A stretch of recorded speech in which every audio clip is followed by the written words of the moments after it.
राधे कृष्णा। स्वागत है आप सभी का आपके अपने YouTube चैनल भक्ति विभूति पर। राधा और श्री कृष्ण का प्रेम इस संसार में प्रेम की एक ऐसी मिसाल है जो हर तरह के भौतिक सुखों से परे है। कहा जाता है कि ब्रह्मांड के स्वामी श्री कृष्ण को अपने जीवन में सर्वाधिक मात्र दो ही चीज़ें प्रिय थी, एक तो उनकी बांसुरी और दूसरी राधा रानी। ऐसा माना जाता है कि श्री कृष्ण बांसुरी से तब तक मधुर स्वर नहीं निकालते थे जब तक श्री राधा रानी बांसुरी को अपने होठों से न लगा लें। राधा रानी को मिलने के लिए बुलाने का और रास रचाने का माध्यम उन्हीं की बांसुरी थी।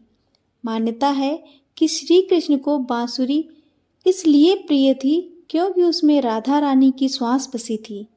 आज की वीडियो में हम जानेंगे कि ब्रज स्वामिनी कृष्ण कामिनी श्री राधा रानी की मृत्यु कैसे हुई और क्यों तोड़ दी श्री कृष्ण ने अपनी बांसुरी। इससे पहले आप चैनल पर नए हैं तो चैनल को सब्सक्राइब अवश्य कर लीजिए। वीडियो अच्छी लगे तो लाइक और शेयर करना बिल्कुल ना भूलिए। तो चलिए शुरू करते हैं आज की वीडियो।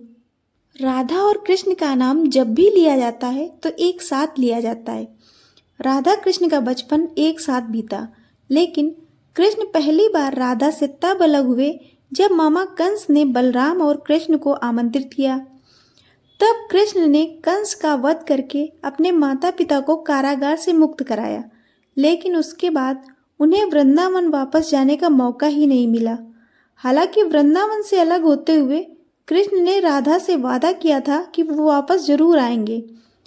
विधि का विधान कुछ और ही था। राधा ने कई सालों तक अपने प्रेम का रास्ता निहारा, लेकिन कृष्ण वापस नहीं लौटे।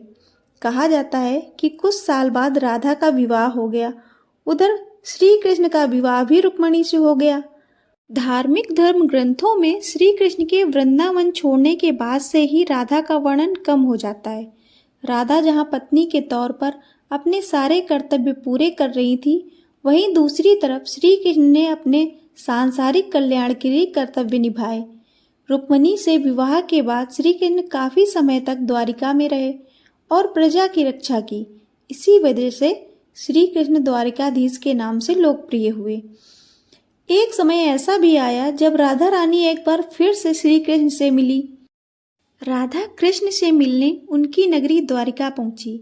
राधा के पहुंचने पर जब श्री कृष्ण ने देखा तो वो बहुत प्रसन्न हुए, लेकिन उनके पास एक दूसरे का कुशल पूछने के लिए शब्द नहीं थे। दोनों संकेतों की भाषा में एक दूसरे से काफी देर तक बातें करते रहे। शास्त्रों में वर्णित है कि राधा जी को कान्हा की नगरी द्वारिका में कोई नहीं पहचानता था। राधा के अनुरोध पर श्री कृष्ण ने उन्हें महल में एक देविका के रूप में नियुक्त किया।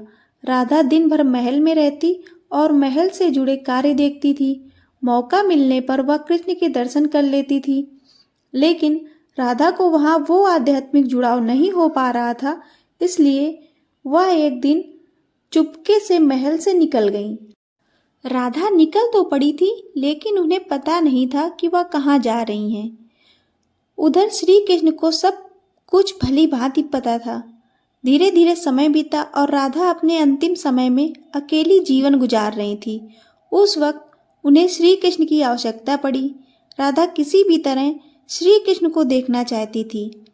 भगवान कृष्ण को जैसे ही यह ज्ञात हुआ कि वो राधा के सामने प्रकट हुए, कृष्ण को अपने सामने देखकर राधा प्रसन्न हो गई। लेकिन वो राधा का अंतिम समय था। राधा के अंतिम समय में कृष्ण अच्छी तरह से वाकिफ थे और उनका मन उदास था, लेकिन फिर भी उन्होंने राधा से कहा कि वह उनसे कुछ मांगे। राधा ने मना कर दिया।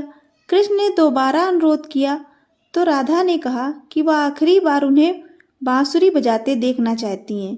श्री कृष्ण बेहद सुरीली धुन में बांसुरी बजाने लगे। बांसुरी की धुन सुनते सुनते राधा ने अपने प्राण त्याग दिए।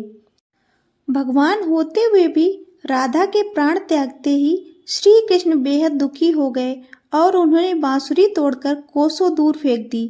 जिस जगह पर राधा ने कृष्ण जी का मरने तक इंतजार किया था, उसे आज राधा रानी मंदिर के नाम से जाना जाता है और यह मंदिर महाराष्ट्र में है। आपको आज की वीडियो कैसी लगी कमेंट करके अवश्य बताएं। वीडियो में अंत तक बने रहने के लिए आपका बहुत बहुत धन्यवाद। फिर मिलेंगे एक और नई वीडियो के साथ।